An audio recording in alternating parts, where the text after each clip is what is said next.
আজকে বানাবো মোচার খোসার পকোড়া।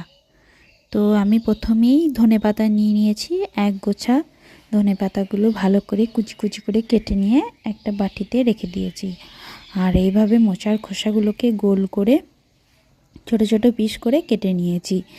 এবার সব খোসাগুলোকে একটা বাটিতে রেখে হাফ চামচ হলুদ আর জল দিয়ে ভালো করে ধুয়ে নিয়েছি। হলুদ দিয়ে দিলে ভালো কষটা থাকে না, সেই কারণে হলুদ দিয়ে ধোয়া।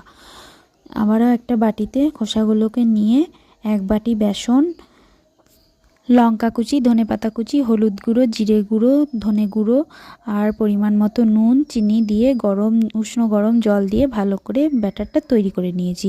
অন্যদিকে গ্যাস জ্বালিয়ে কড়াইটা বসিয়ে তেল গরম করতে দিয়ে দিয়েছি। কড়াইয়ে তেল গরম হয়ে আসলে পকোড়াগুলোকে ভেজে নিতে হবে, তাহলেই আমাদের তৈরি হয়ে যাবে মোচার খোসার পকোড়া।